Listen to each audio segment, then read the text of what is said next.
Shalom untuk kita semua, berkat Tuhan berlimpah kepada kita sekalian. Kebenaran walaupun menyakitkan, namun harus tetap diterima sebagai kebenaran. Bukankah setiap kita harus mencari dan mengarahkan diri pada kebenaran? Pada kali ini, saya akan membahas tentang Muhammad dalam Alkitab. Sebenarnya persoalan ini bukan persoalan baru untuk kita bahas. Ini persoalan yang sudah lama diklaim, diyakini, dipercayai oleh kaum muslim bahwa Muhammad sudah dinubuatkan di dalam Alkitab. Terutama pada malam hari ini saya akan membahas Kidung Agung 5 ayat 16.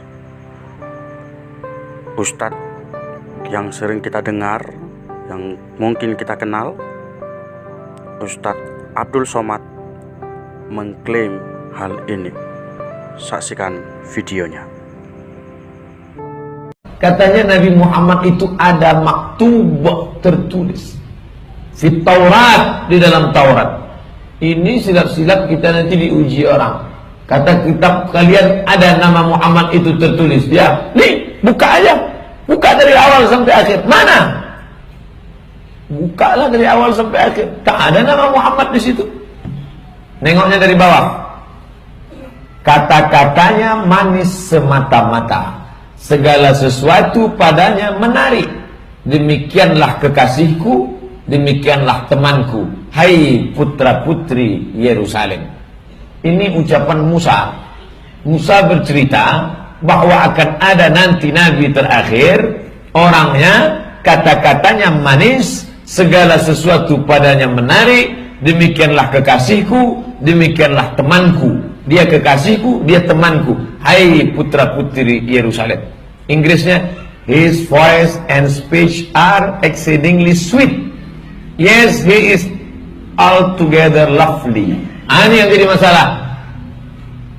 Terjemahan Indonesia diambil dari terjemahan Inggris. Terjemahan Inggris diambil dari mana? Bahasa Ibrani. Kalau dilihat bahasa Ibrani yang asli, di situ tertulis Muhammadim. Muhammadim itu artinya apa? Diterjemahkan mereka ke dalam bahasa Inggris, altogether lovely. Bahasa Indonesianya, segala sesuatu padanya menarik. Makanya terjemahan Inggris Al-Quran, ada orang Inggris namanya Pictol Marmaduke. Dari namanya Bapak Ibu sudah tahu itu orang tidak mandi wajib dan tidak sunat itu. Pictol Marmaduke. Dibukanya lah Quran, cari-cari kelemahan Quran, malah tertarik dengan Quran, akhirnya masuk Islam. Namanya berubah menjadi Muhammad Pictol Marmaduke. Maka terjemahan Quran yang paling bagus dua. Pertama terjemahan Muhammad Pictol Marmaduke, satu lagi terjemahan Abdullah Yusuf Ali dari India. Saya punya yang Abdullah Yusuf Ali, hadiah dari Ahmad Dedat. Dulu waktu kami kuliah, waktu kami sekolah, suka ngirim-ngirim surat, modalnya perangko aja, kirim kemana-mana, nanti dapat hadiah buku. Salah satu yang saya dapat, saya simpan sampai sekarang, hadiah. Saya buat sampul di sampulnya, hadiah dikirim dari IPCI, Islamic Propagation Center International, Durban, South Africa, Afrika Selatan. Mendiang Ahmad Dedat punya lembaga itu. Kata dia, Muhammad itu adalah a collection of the best. Segala yang the best cakapnya, the best penampilannya, the best ekonominya, the best politiknya. The best itu rancak nan elok mana. Segala yang elok-elok nan mantap-mantap ada pada diri Muhammad SAW.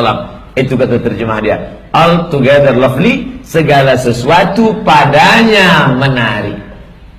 Bagaimana orang tertarik dengan dia? Kalau dia ngomong sampai orang tertarik, sampai-sampai ketika dia sedang ceramah, sedang menjelaskan, tegak seorang perempuan. Apa kata perempuan itu kepada dia? Inni wahabtu laka nafsi, kuberikan diriku untuk. Saya seumur-umur ceramah belum pernah perempuan tegak. I give myself for you, belum pernah.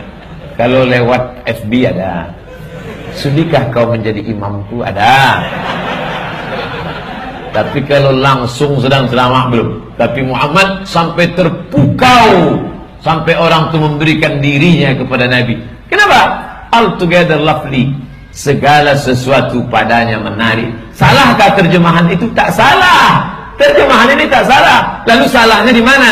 Yuharrifunal kalima an mawadhihi. Dirobahnya kata Muhammadin sehingga kata itu. Selain Ustadz Somad, juga Rabi Yahudi mengklaim dan mengatakan hal yang sama, bahwa Muhammad sudah dinubuatkan dalam Kidung Agung 5 ayat 16. We start out with Book of Deuteronomy, chapter 33, verse 2. Hashem came from Sinai and rose up from Seir unto them. He shined forth from Mount Paran, and he came forth with thousands of his saints. The simple explanation in here is that the mentioning of Mount Paran is the Mount of Ishmael, which may refer to also Muhammad. We also discussed Song of Solomon, chapter 5, verse 16. Yes, the name Muhammad does show up. It does say Muhammadim, but the name Muhammad is very plainly in the text. Lalu, benarkah Muhammad sudah dinubuatkan dalam kitab suci? Saya sebagai orang yang tidak mudah percaya, saatnya mencari kebenarannya. Pertama kita bertanya dulu, apa arti Muhammad yang diimani Islam? Kita coba bertanya kepada Ustadz Adi Hidayat. Pak Ustadz, apa itu Muhammad? Sudah? Baik. Sekarang perhatikan baik-baik. Muhammad itu adalah bentuk superlatif, sighah mubalaghah dari kata Mahmud. Jadi asalnya Mahmud, asal katanya. Oke. Kalau kita ingin jadi bentuk superlatif yang sangat lebih dari kadarnya, maka menjadi Muhammad.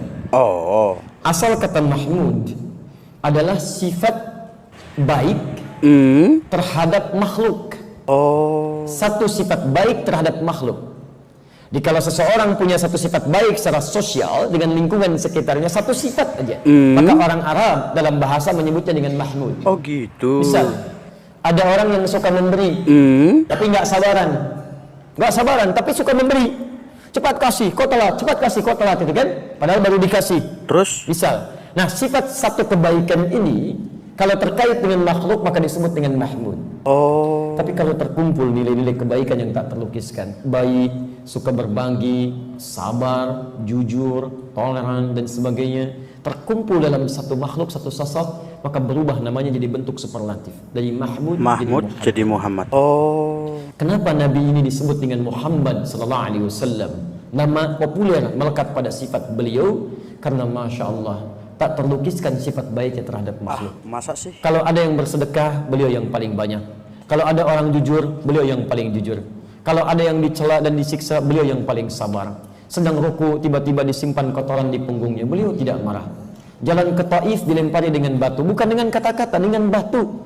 Dibentengi oleh Zaid bin Harithah sampai berdarah-darah.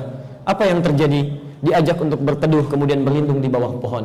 Turun dua malaikat penjaga gunung Taif dan mengatakan, bima ma'na mud yadaika ila sama. Muhammad, angkat tanganmu ke langit. Sudah enggak sabar malaikat untuk mengangkat gunung Taif untuk menghimpit mereka semua. Apa kata Nabi? La, fa innahum qaumun la ya'lamun.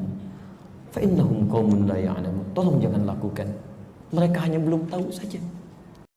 Nah, setelah Ustadz Adi Hidayat menjelaskan panjang lebar mengenai arti Muhammad, intinya bahwa Muhammad itu adalah kata sifat. Maka jika kita kembali kepada teks Kidung Agung 5 ayat 16, persoalannya ialah apakah Kidung Agung 5 ayat 16 ini serta-merta merujuk pada Muhammad? Mari kita lihat dulu beberapa kata sifat yang digunakan dalam kitab suci. Tapi sejauh saya tahu tidak dikaitkan dengan Muhammad. Misalnya dalam Yohanes 17 ayat 11. Dan aku tidak ada lagi dalam dunia, tetapi mereka masih ada dalam dunia, dan aku datang kepadamu ya Bapa yang kudus. Ya, ini kata yang kudus adalah kata sifat. Peliharalah mereka dalam namamu, yaitu namamu yang engkau berikan kepadaku, dan seterusnya. Atau dalam Matius 27 ayat 19. Ketika Pilatus sedang duduk di kursi pengadilan, istrinya mengirim pesan kepadanya, jangan engkau mencampuri perkara orang benar itu. Ya, ini juga kata sifat, orang benar. Sebab karena dia, aku sangat menderita dalam mimpi tadi malam. Satu lagi, Yohanes 5 ayat 7. Jawab orang sakit itu kepadanya. Ini orang sakit, ya, kata sifat. Tidak ada orang yang menuntun aku ke dalam kolam itu. Apabila airnya mulai goncang dan sementara aku menuju ke kolam itu, orang lain sudah turun mendahului aku. Kemudian Yohanes 6 ayat 69. Dan kami telah percaya dan tahu bahwa engkau adalah yang kudus dari Allah. Maka untuk kesimpulan sementara, bisa dikatakan bahwa tidak benar bahwa Muhammad sudah dinubuatkan dalam kitab suci. Kira-kira bagaimana? Apakah Anda sudah puas dengan jawaban di atas? Saya sendiri belum puas. Rasa penasaran masih terus bergejolak. Masalahnya adalah mengapa ada kata Muhammad dalam Kidung 5 ayat 16? Apa artinya Muhammadim seperti yang dikatakan oleh Ustaz Somad dan Rabi? Alih-alih belajar kitab suci lagi yang sudah lama saya tinggalkan di bangku kuliah, terpaksa harus membongkar beberapa buku sumber referensi yang valid mengenai tafsir kitab suci. Mari kita bahas bersama-sama. Jadi supaya lebih valid lagi, coba kita mengecek langsung ke bahasa aslinya. Apakah memang benar ada kata Muhammad di dalam perikop Kidung Agung 5 ayat 16. Writings Song of Solomon 5 ayat 16. Coba kita lihat. Oke, ini dia. His mouth is most sweet. Ya, he is altogether lovely. Ini altogether lovely. Kira-kira mana ada kata Muhammad di sini? Muhammadim. Coba kita tebak satu ya. Mungkin ini. Nah, saya tandai salin. Nanti akan kita terjemahkan ke dalam Google Translate ke dalam bahasa Inggris. Kita cek berapa kata yang muncul, search. Nah, hanya ada satu kata yang muncul, tetap di Song of Solomon 5 ayat 16 atau Kidung Agung 5 ayat 16. Jadi tidak ada di ayat yang lain ya, hanya satu. Sekarang kita lihat ke dalam Google Translate. Di sini aja kita lihat.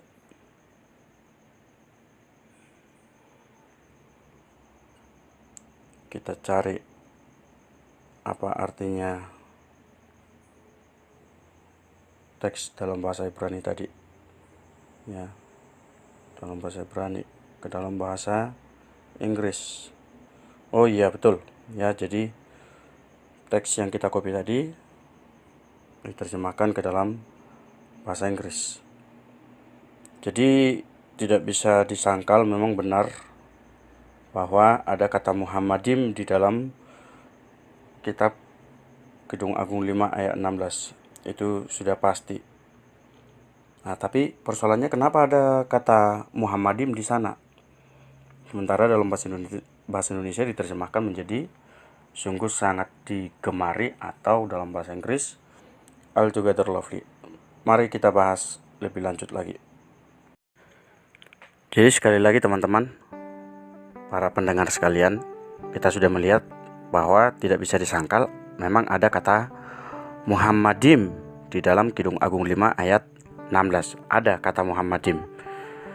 Tapi setelah membuka kembali catatan-catatan kuliah, sebenarnya kata Muhammadim dari kata dasar Muhammad, lalu ditambahi akhiran im. Biasanya kalau ada kata im itu untuk menyatakan jamak. Misalnya seperti Elohim dari kata dasar Eloha. Eloha itu Allah. Jadi kalau dikatakan Elohim itu berarti sudah lebih dari satu Allah. Nah, jadi kalau Muslim mengatakan dalam Kidung Agung 5 ayat 16 itu harusnya merujuk kepada Muhammad, sebenarnya ini keliru. Karena pada umumnya atau biasanya nama orang itu tidak pernah diterjemahkan ke dalam bahasa atau kalimat yang lain. Misalnya seperti Abraham, ya tetap Abraham, atau Musa atau Elia dan lain sebagainya. Tetap nama itu dibuat karena itu adalah pemberian dari Allah. Setuju ya? Jadi tidak pernah nama orang diterjemahkan ke dalam bahasa atau kalimat yang lain. Sekarang saya ingin menjelaskan lebih sederhana, singkat, padat mengenai Kidung Agung secara keseluruhan. Kidung Agung itu adalah buku nyanyian, bahkan buku nyanyian dari segala nyanyian. Itulah Kidung Agung. Kidung Agung ini buku nyanyian pernikahan yang terbaik, yang digubah oleh Salomo. Silakan buka Kidung Agung 1 ayat 1 ya, Kidung Agung 1 ayat 1, langsung ditulis di sana. Kidung Agung Salomo. Dalam Kidung Agung ini disebutkan ada gadis sulam. Ada gadis sulam. Kidung Agung 6 ayat 13. Kidung Agung 6 ayat 13. Nanti akan saya buatkan teksnya ya, silakan kalian baca dan kalian lihat. Kidung Agung 6 ayat 13. Kembalilah ya gadis sulam. Jadi jelas namanya adalah gadis sulam. Gadis sulam ini adalah gadis desa, menarik dan cantik jelita. Dia bekerja di kebun anggur. Bandingkan Kidung Agung 1 ayat 5-6, Kidung Agung 1 ayat 10. Nah, adapun Salomo itu merasa terpikat dengan gadis sulam. Biasa ya, sebagaimana biasanya orang-orang kita semua itu terpikat pada pasangan kita masing-masing. Nah, supaya lebih adil, supaya lebih jelas lagi, supaya kaum muslim tidak mengklaim bahwa di perikop Kidung Agung 5 ayat 16 ini sebenarnya ditujukan untuk Muhammad, saya akan memaparkan lebih lengkap, lebih jelas. Coba kalian buka ya bersama-sama, juga nanti akan saya buatkan teksnya. Kidung Agung 5 ayat 2-16. Jadi jangan hanya berbicara Kidung Agung 5 ayat 16, tapi lihat keseluruhan Kidung Agung 5 ayat 2-16. Saya akan buatkan teksnya nanti, tapi saya akan membacakan supaya kalian bisa memahami, semoga masih betah untuk mendengarkan. Kidung Agung 5 ayat 2. Aku tidur tetapi hatiku bangun. Dengarlah kekasihku mengetuk. Bukalah pintu dinda, manisku, merpatiku, idam-idamanku. Karena kepalaku penuh embun dan rambutku penuh tetesan embun malam. Bajuku telah aku tanggalkan, apakah aku akan mengenakannya lagi? Kakiku telah aku basuh, apakah aku akan mengotorkannya pula? Kekasihku memasukkan tangannya melalui lubang pintu, berdebar-debarlah hatiku. Aku bangun untuk membuka pintu bagi kekasihku, tanganku bertetesan mur, bertetesan cairan mur jari-jariku pada pegangan kancing pintu. Dan selanjutnya saya langsung lompat ke ayat 8. Kusumpahi kamu putri-putri Yerusalem, bila kamu menemukan kekasihku, apakah yang akan kamu katakan kepadanya? Katakanlah bahwa sakit asmara aku. Ayat 9. Apakah kelebihan kekasihmu daripada kekasih yang lain, hai jelita di antara wanita? Apakah kelebihan kekasihmu daripada kekasih yang lain, sehingga kau sumpahi kami begini? Kemudian nanti ditutup di ayat 16. Kata-katanya manis semata-mata, segala sesuatu padanya menarik. Demikianlah kekasihku, demikianlah temanku, hai putri-putri Yerusalem. Jadi kita mencoba membahas Kidung Agung 5 secara keseluruhan. Jadi kalau kita melihat, kalau kalian mendengarkan tadi apa yang saya bacakan, Kidung Agung 5 ayat 2-16 itu dibagi ke dalam 3 bagian. Pertama, ayat 2-8 itu bercerita tentang perkataan gadis sulam kepada putri-putri Yerusalem. Jadi yang saya bacakan tadi. Ayat 8 ya. Kusumpahi kamu putri-putri Yerusalem, itu kata-kata sulam. Bila kamu menemukan kekasihku, apakah yang akan kamu katakan kepadanya? Katakanlah bahwa sakit asmara aku. Ini sekali lagi adalah kata-kata dari gadis sulam kepada putri-putri Yerusalem. Kemudian di ayat 9 yang kedua ya, ayat 9 itu berisi pertanyaan putri-putri Yerusalem tentang kelebihan kekasih sulam daripada kekasih yang lain. Bunyinya demikian tadi. Apakah kelebihan kekasihmu daripada kekasih yang lain, hai jelita di antara wanita? Apakah kelebihan kekasihmu daripada kekasih yang lain, sehingga kau sumpahi kami begini? Itu ayat 9. Jadi sekali lagi berisi pertanyaan putri-putri Yerusalem tentang kelebihan kekasih sulam daripada kekasih yang lain. Kemudian ayat 10-16 itu berisi pujian gadis sulam terhadap kekasihnya itu. Maka di bagian akhir tadi di ayat 16 kaum muslim mengklaim itu ada kata Muhammad. Gadis sulam mengatakan demikian, kata-katanya manis semata-mata, segala sesuatu padanya menarik. Demikianlah kekasihku, demikianlah temanku. Nah sekarang teman-teman, para pendengar sekalian, kalau kaum muslim mengklaim bahwa Kidung Agung 5 ayat 16 ini ditujukan untuk Muhammad karena ada kata Muhammadim di sana, maka saya akan bertanya kepada kaum muslim. Pertama, apakah Muhammad pernah saling mengasihi dengan salah satu gadis di Yerusalem bernama Sulam? Ya, coba kalian cek Al-Quran kalian atau hadis atau apapun itu. Apakah Muhammad pernah saling mengasihi dengan salah satu gadis di Yerusalem bernama Sulam?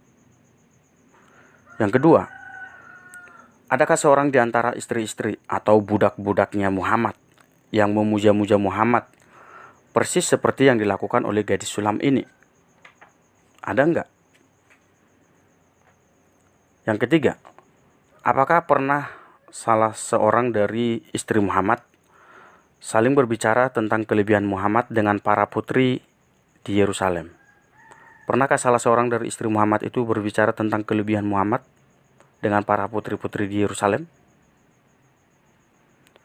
Jika di antara ketiga pertanyaan ini ada yang jawabannya tidak, maka kata Muhammad atau Muhammadim yang kalian tujukan kepada Muhammad itu tidak ditujukan kepada Muhammad. Kalian salah total.